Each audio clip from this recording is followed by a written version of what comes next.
이때부터 고가 있고 집이 있고 멸이 있고 도가 있습니다. 사성제법을 이야기합니다. 원래 여러분의 마음이 어떻게 생긴 것인가 하면 생사는 바로 여러분들이 불러온 업보입니다. 이 과보는 바로 고통입니다. 생사가 있는 자체가 바로 고통입니다. 이 고통이 어디서 온 것인가 하면 자신이 지은 업입니다. 미혹을 일으켜서 업을 짓습니다. 미혹을 일으켜 업을 지은 것이 이 이는 반드시 고와 낙엽보를 불러옵니다. 이것을 세간인과의 상이라고 합니다. 누구라도 벗어날 수가 없는 것입니다. 서가모니 불은 화신입니다.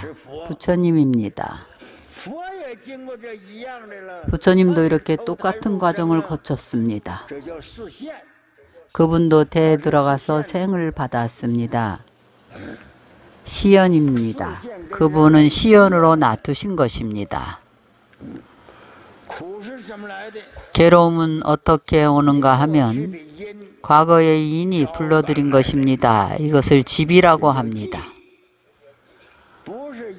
한 달, 두 달 만에 된 것이 아닙니다. 우리는 일생 동안 많은 일들을 했습니다. 그것이 모여서 전부 계산이 된 것입니다. 이것은 여러분의 미혹한 업의 인입니다. 반드시 세간의 업보를 불러옵니다.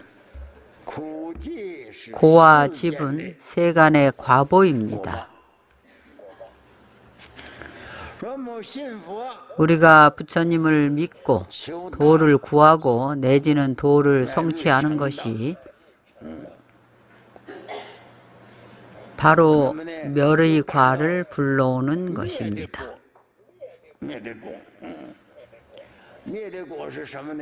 멸의 과가 무엇인가 하면 열반입니다. 이러한 과의가 어떻게 얻어진 것인가 하면 어떤 인으로 얻어진 것인가 하면 도의 인입니다. 도를 닦고 경전을 염송하면 참회절을 하고 부처님께 예불을 하게 되면 생사에서 벗어나고 번뇌를 끊게 됩니다. 도를 증득하는 것이 바로 고집멸도 사성제입니다. 이것은 부처님께서 가르치신 최초의 법입니다. 세간의 고통의 과보를 끊고자 하면 먼저 인을 끊어야 합니다. 인을 끊고 나면 도를 닦는 인이 바로 성취가 됩니다. 도를 닦으면 행복의 인을 심는 겁니다. 행복의 인이 바로 출세간입니다. 바로 멸의 과를 불러드립니다. 이것은 고집멸도의 쌍방인과입니다. 우리는 먼저 번뇌를 끊어야 한다고 이야기합니다. 우리는 번뇌가 매우 중하다고 느껴집니다. 먼저 그것을 끊어야 합니다. 번뇌의 인이 고통의 과보를 부르는 인입니다. 그것을 끊으면 번뇌가 없습니다. 어떻게 끊는가 하면 도를 닦아야 합니다. 번뇌를 소멸하는 방법이 바로 도를 닦는 것입니다. 도를 닦을 때 비로소 탐진치 번뇌를 끊을 수가 있습니다. 끊으면 고통의 과가 없어집니다. 일단 도를 닦으면 불러들이는 것은 행복의 과입니다. 이것은 부처님께서 최초로 설한 사성제법입니다. 모든 범부들에게 설한 것입니다. 육계, 색계, 무색계를 25유라고 칭합니다. 모두 생사가 있고 생이 있으면 멸이 있습니다. 마치 환과 같고 화연과 같습니다. 사성제법은 주체가 없다는 뜻입니다. 주재하는 것은 여러분의 마음입니다.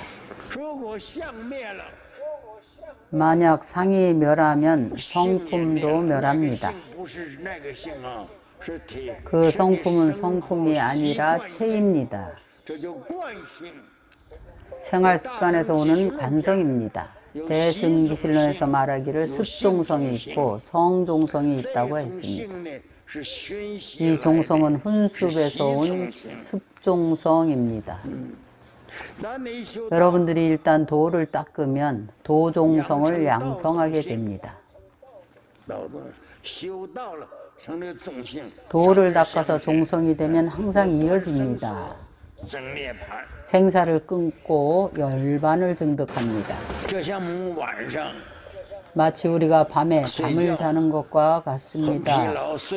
매우 피곤해서 잠이 깊이 들면 반드시 꿈을 꾸게 되어 있습니다. 꿈속에서는 이것이 헛것이고 환입니다. 꿈속에서 그 경계가 온전히 진실이 아닙니다. 거짓이고 환입니다. 그러나 꿈속에서 좋은 일을 한 것은 생멸입니다. 혹은 황금을 주었거나 혹은 물건을 잃어버린 것도 깨어나 보면 아무것도 없습니다. 꿈입니다. 꿈을 꾼 것은 알 수 있지만 우리 인생의 꿈은 인생의 큰 꿈의 경계는 알아차리지 못합니다.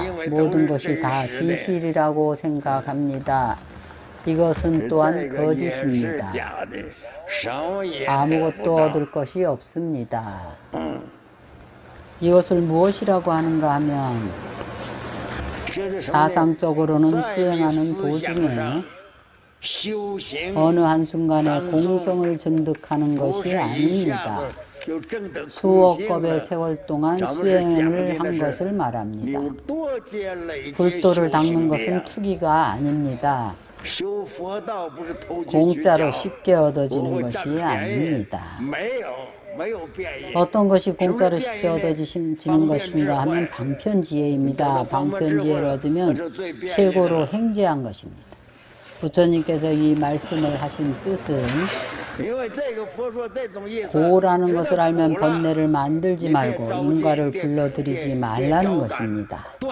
인을 끊고 집을 끊으라는 것입니다. 불문에 들어와서 수행을 하고 도를 증득해야 합니다. 무엇을 증득하는가 하면 번뇌를 끊고 깨달음을 증득합니다. 정멸을 부러워하고 열반을 추구합니다. 부처님께서 설하신 법을 동경합니다. 그것을 도를 닦는다고 합니다. 도를 닦으면 바로 정멸 열반을 증득합니다. 고통의 근본을 끊을 수 있습니다. 이 도리는 매우 심오합니다. 구경열반락입니다. 부처의 구경열반락을 증득합니다. 소승성문영각의 도리는 불효의입니다. 그들이 증득한 것은 실증이라고 생각하는데 그렇지 않습니다. 고집멸도법은 이승을 위해 설한 법입니다. 대승보살은 공관을 수행해야 합니다. 진공이 현전해야 합니다. 그래서 반야의 법을 배워야 합니다. 생멸이 없고 수증이 없는 법을 배워야 합니다. 진정한 공상입니다. 이것이 우리가 지금 설하고 있는 반야의 뜻입니다. 바로 생멸의 수증입니다. 자성이 본래 공하고 고집멸도가 없습니다. 자성 안에 어디에 고집멸도가 있겠습니까? 진실한 것은 하나도 없습니다. 진실한 것은 바로 열반입니다. 진실한 열반이 바로 반야입니다. 열반이 죽음을 뜻하는 것이 아닙니다. 불생불멸입니다. 지혜가 생멸이 있습니까? 생멸이 없습니다. 이것을 심실이라고 합니다. 심실이란 진정코 실다운 이치를 자세히 살피는 것입니다. 진정코 실다운 이치를 자세히 살피는 것입니다. 이것은 한 발짝 한 발짝씩 나아가야 합니다. 우리가 설하는 것은 37도 품을 한 걸음씩 수행해 나가야 합니다. 그래야만 어디에 도달하는가 하면 무지영무득 지혜로 얻은 것입니다. 무행이고 무상입니다. 유가 아니고 비유입니다. 비유는 없는 것입니다. 그것은 바로 진공입니다. 진공은 공이 아니고 연을 따라서 유를 나타냅니다. 이것을 바로 무지영무득이라고 합니다. 지는 바로 우리가 능히 관하는 지혜입니다. 득은 증득한 이치입니다. 여러분이 이 정도의 수준에 도달하면 능히 얻을 수 있는 지혜도 없어집니다. 또한 얻을 이치도 없어집니다. 일체가 다 공합니다. 온이 다 공합니다. 이 공은 진공입니다. 진공은 일체 상이 없습니다. 이것을 진공절상이라고 합니다. 또한 언설이 없습니다. 다만 언설이 있을 뿐 실제 뜻은 없습니다. 이전에 내가 여러분들에게 말했습니다. 진짜는 없습니다.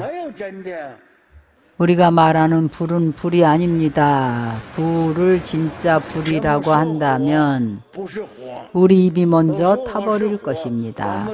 만약 물을 말할 때 그것이 진짜 물이라면 우리가 물에 빠졌을 것입니다. 다만 명사일 뿐 실제 뜻은 없습니다. 증득할 무엇도 없습니다. 성불을 하고 나면 얻을 것도 없습니다. 우리가 금강경에서 이야기했습니다. 부처님께서는 내가 증득한 안욕따라 삼맥삼벌이가 없다고 말씀하셨습니다. 증득하는 사람도 없습니다. 이 뜻은 바로 진공절상을 보여주는 것입니다. 이 도리를 많이 사유해 보아야 합니다.